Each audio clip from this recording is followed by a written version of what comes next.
Sanctus, Sanctus, Sanctus Dominus Deus Sabaoth. Salam jumpa kembali saudara-saudariku yang terkasih dalam Tuhan kita Yesus Kristus. Salam sejahtera untuk kita semua. Berkat Allah yang Maha Kuasa senantiasa menyertai kita. Marilah kita mendengarkan dan merenungkan bacaan-bacaan kitab suci hari Sabtu tanggal 23 Desember tahun 2023. Bacaan pertama dari Nubuat Maleaki bab 3 ayat 1 sampai 4 dilanjutkan dengan bab 4 ayat 5 sampai 6. Beginilah firman Tuhan semesta alam. Lihat, aku menyuruh utusanku supaya ia mempersiapkan jalan di hadapanku. Dengan mendadak Tuhan yang kamu cari itu akan masuk ke bait-Nya. Malaikat perjanjian yang kamu kehendaki itu, sungguh ia datang. Siapakah yang dapat tahan akan hari kedatangannya? Siapakah yang dapat tetap berdiri apabila ia menampakkan diri? Sebab ia laksana api tukang pemurni logam dan seperti sabun tukang penatu. Ia akan duduk seperti orang yang memurnikan perak, dan ia akan mentahirkan orang Lewi, menyucikan mereka seperti emas dan seperti perak, supaya mereka menjadi orang-orang yang mempersembahkan kurban yang benar kepada Tuhan. Maka persembahan Yehuda dan Yerusalem akan berkenan di hati Tuhan seperti pada hari-hari dahulu kala dan seperti di tahun yang sudah-sudah. Sesungguhnya aku akan mengutus Nabi Elia kepadamu menjelang datangnya hari Tuhan yang besar dan dahsyat itu. Maka ia akan membuat hati para bapa berbalik kepada anak-anaknya dan hati anak-anak kepada bapanya, supaya jangan aku datang memukul bumi sehingga musnah. Demikianlah sabda Tuhan. Syukur kepada Allah.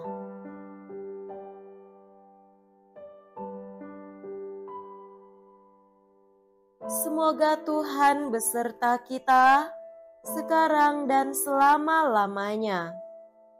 Inilah Injil suci menurut Lukas. Dimuliakanlah Tuhan. Injil Lukas bab 1 ayat 57 sampai 66. Genaplah bulannya bagi Elisabet untuk bersalin, dan ia melahirkan seorang anak laki-laki. Ketika para tetangga serta sanak saudaranya mendengar bahwa Tuhan telah menunjukkan rahmat-Nya yang begitu besar kepada Elisabet, bersukacitalah mereka bersama-sama dengan dia. Maka datanglah mereka pada hari yang ke-8 untuk menyunatkan anak itu, dan mereka hendak menamai dia Zakaria menurut nama bapanya. Tetapi Elisabet ibunya berkata, "Jangan, ia harus dinamai Yohanes." Kata mereka kepadanya, "Tidak ada di antara sanak saudaramu yang bernama demikian." Lalu mereka memberi isyarat kepada bapanya untuk bertanya nama apa yang hendak diberikannya kepada anak itu. Sakaria meminta batu tulis, lalu menuliskan kata-kata ini. Namanya adalah Yohanes. Dan mereka pun heran semuanya. Seketika itu juga terbukalah mulut Sakaria dan terlepaslah ikatan lidahnya, lalu ia berkata-kata dan memuji Allah. Maka ketakutanlah semua orang yang tinggal di sekitarnya, dan segala peristiwa itu menjadi buah tutur di seluruh pegunungan Yudea.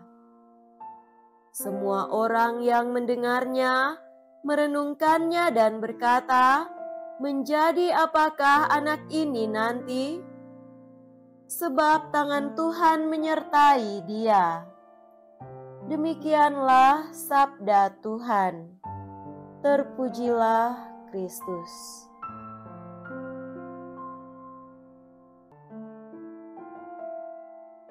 Saudara-saudariku yang terkasih dalam Tuhan kita Yesus Kristus, tema renungan kita pada hari ini adalah ciri utusan Tuhan. Utusan-utusan Tuhan berbeda dari utusan-utusan manusia, atau kita sebut saja utusan-utusan sipil.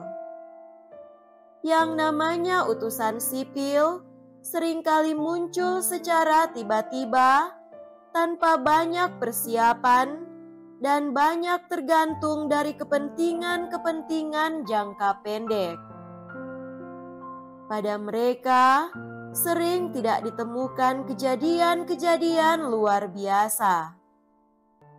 Berbeda halnya dengan utusan-utusan terpilih dari Tuhan. Mereka tergolong istimewa. Sebelum diutus, mereka dipersiapkan terlebih dahulu, bahkan sebelum kelahiran mereka. Dari keluarga-keluarga terpilihlah mereka dipersiapkan, dan atas mereka ada hal-hal luar biasa yang menyertai, yang sering terjadi di luar nalar manusia. Nabi-nabi utusan Tuhan dipersiapkan atas cara itu, antara lain seperti yang dialami oleh nabi-nabi Perjanjian Lama. Nabi Yeremia telah dikenal Allah sebelum ia dibentuk dan telah dikuduskannya sebelum keluar dari kandungan ibunya. Nabi Yunus semula menolak perutusannya, tetapi kejadian luar biasa yang menimpanya membuatnya tidak dapat lagi mengelak dari tangkapan Tuhan untuk berangkat ke Niniwe dan menyerukan pertobatan bagi negeri itu. Sebagaimana nabi-nabi Perjanjian Lama itu, utusan-utusan dalam Perjanjian Baru pun demikian halnya. Kelahiran Yohanes Pembaptis dikaitkan dengan kedatangan Yesus. Selain ia dikandung oleh ibunya yang sudah tua, yang tidak mungkin lagi mengandung dan melahirkan menurut ukuran manusia, begitu pula dengan ayahnya, Zakarias, yang tiba-tiba bisu karena semula tidak percaya akan rencana Tuhan padanya.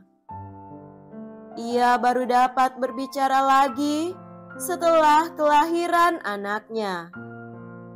Ini semua merupakan tanda-tanda ajaib yang menyertai seorang utusan terpilih dari Tuhan. Utusan-utusan terpilih Tuhan selalu menyerukan kedatangan Tuhan dan kehendaknya, mempersiapkan kedatangannya, dan menyerukan supaya orang bertobat dan menerima Tuhan dalam hidupnya. Saudara-saudariku terkasih, kita yang sudah menerima pembaptisan merupakan utusan-utusan Tuhan. Atas cara yang misterius, Tuhan telah mempersiapkan dan mengutus kita untuk menyerukan kehendak-Nya kepada zaman kita bagi pertobatan. Tapi, hendaknya tetap waspada pula terhadap utusan-utusan palsu yang memanfaatkan pewartaan mengenai kehendak Tuhan bagi kepentingan-kepentingannya. Semoga demikian. Amin.